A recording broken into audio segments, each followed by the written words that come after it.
कुतून।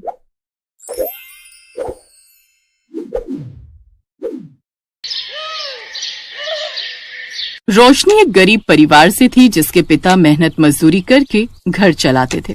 उसके परिवार में उसकी माँ और उसके बाबा थे।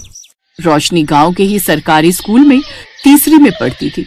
एक रोज जब वो अपने स्कूल में लंच करने बैठी हुई थी तो उसने अपना टिफिन खोला जिसमें 2 सूखी रोटी रखी हुई थी, साथ में थोड़ा सा नमक रखा हुआ था। ना तो उसके साथ अचार था और ना ही कोई सब्जी। ये देख रोशनी उदास हो गई। क्या यार, आज फिर सूखी रोटी। ये नमक के साथ रोटी खाकर तो मैं तंग आ चुकी हूँ। तभी रोशनी की सहेली काजल उसके पास आई। ए रोशनी, ये ले कुरकुरे खाएगी? कुरकुरे? ये कैसे होते हैं? अरे खाकर देख, कैसी मस्त चीज नहीं खाई होगी तूने। कमाल के होते हैं, ले खाकर देख। मेरे बाबा ने सुबह स्कूल आते वक्त दुकान से दिलवाए थे। काजल उसे थोड़े से कुरकुरे खाने को देती है जिसे खाते ही रोशनी खुश हो जाती है। लेकिन वो थोड़े से ही कुरकुरे थे और उसे भूख जोरों की लगी थी, इसलिए उसने अपनी रोटी निकाली और उसके अंदर कुरकुरे भरकर उसका रोल बनाकर खाने लगी। रोशनी जैसे ही वो कुरकुरे रोटी के साथ खाती है तो उसका स्वाद उसे बड़ा ही स्वादिष्ट लगता है। वाह यार, ये तो बड़े ही कमाल की चीज है। सुन ना काजल, थोड़े से और दे देना। हाँ, ये ले। रोशनी ने दूसरी रोटी भी कुरकुरे के साथ खा ली। दरअसल रोशनी का परिवार गरीब था और सब्जियों के दाम आसमान छू रहे थे और उनकी इतनी कमाई नहीं थी कि वो इतनी महंगी सब्जियां बनाकर खा सके। कुछ दिन बाद फिर काजल स्कूल में कुरकुरे लेकर आई तो इस बार एक पैकेट वो रोशनी के लिए भी ले आई। उस रोज रोशनी के दिमाग में ना जाने क्या आया। उसने थोड़े से कुरकुरे खाए और बाकी घर ले आई। फिर शाम को जब उसकी माँ आटा गूंथ रही थी तो उसने जानबूझकर वो कुरकुरे उस आटे में डाल दिए। ये तूने क्या किया? एक तो पहले ही घर में राशन इतना कम है, ऊपर से तुमने ये आटे में क्या मिला दिया? माँ, ये कुरकुरे है और इसको ना आटे में गूंथ कर सेक दो। दिमाग खराब है इस लड़की का। लेकिन अब इसके अलावा और चारा भी क्या है? नहीं तो ये आटा फेंकना पड़ जाएगा। रोशनी की माँ हेमलता आटे में कुरकुरे चूर कर गूंथ देती है, जिसके बाद तवे पर कुरकुरे से भरी हुई रोटियां बनकर तैयार हो जाती हैं। रोशनी को वो कुरकुरी रोटियां बड़ी पसंद आती हैं, साथ ही उसके घर वालों को भी। ऐसे ही समय बीतता है और अब रोशनी 20 साल की हो जाती है। उसके घर वाले उसके लिए रिश्ता देखना शुरू कर देते हैं।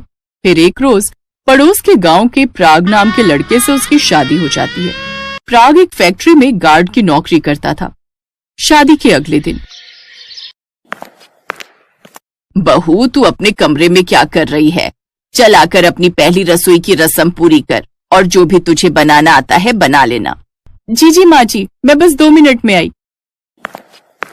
रोशनी ने झट से अपना बैग खोला और उसमें से कुरकुरे का पैकेट निकाला, जिसे देख उसका पति प्राग उससे बोला, रोशनी, तुम अपनी पहली रसोई में हमें कुरकुरे खिलाओगी क्या?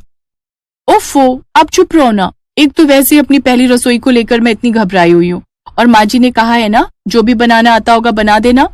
इसके बाद रोशनी रसोई में जाती है और उन कुरकुरे को तोड़कर उसका चूरा कर लेती है और फिर तवे पर कुरकुरी रोटियां और साथ में आलू की तरीदार सब्जी बनाकर तैयार कर ली। शादी के बाद उसके ससुराल में उसकी बुआ सास भी अभी वहीं रुकी हुई होती हैं। वो उन सबको भी कुरकुरी रोटी और आलू की सब्जी खाने को देती है। अरे बहू, ये क्या बना डाला? अपनी पहली रसोई में तो सब कुछ अलग बनाते हैं। सबको वो कुरकुरी रोटियां बड़ी पसंद आई।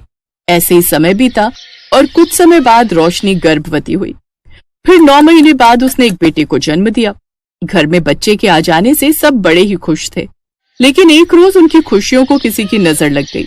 एक शाम जब प्राग फैक्ट्री में ड्यूटी कर रहा था तो कुछ चोर अंदर जाने लगे, लेकिन प्राग ने उन्हें रोक दिया, जिस कारण उनमें हाथापाई हुई। चोरों ने प्राग पर चाकू से वार कर दिया। तभी दूसरे गार्ड ने जल्दी से पुलिस को फोन करके वहां बुला लिया।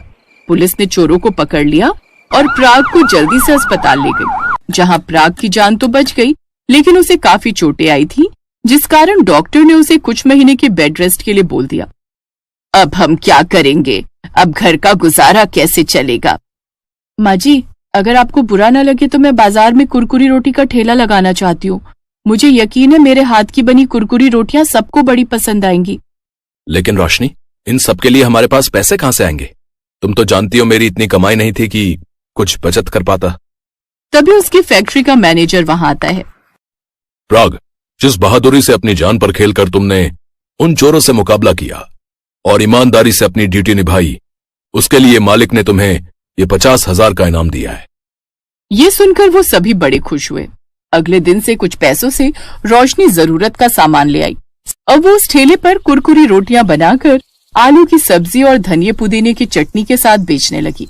उसके ठेले पर ग्राहकों की भीड़ लगने लगी। अब तो उसके गांव के साथ साथ दूसरे गांव के लोग भी वहां आने लगे। बहुत तारीफ सुनी है तुम्हारे इस कुरकुरी रोटी की। बहुत तारीफ सुनी है तुम्हारी इस कुरकुरी रोटी की। हमें भी तो चखाओ भाई। वैसे कितने की है ये प्लेट? भाई साहब, सिर्फ 20 रुपए प्लेट। अरे वाह, इतना कम दाम। मेरे लिए लगा दो एक प्लेट। ग्राहक ने जैसे ही उसके हाथ की कुरकुरी रोटी खाई, उसका स्वाद वो भुला ना सका। अब तो जो भी एक बार उसके ठेले पर आता, वो हर बार आता। अब रोशनी की अच्छी खासी कमाई होने लगी। 4 महीने बाद प्राग भी पूरी तरह ठीक हो गया और अब उसने भी गार्ड की नौकरी छोड़ दी और रोशनी के साथ उसके ठेले पर उसका हाथ बटाने लगा और अब वो खूब पैसे कमाने लगा।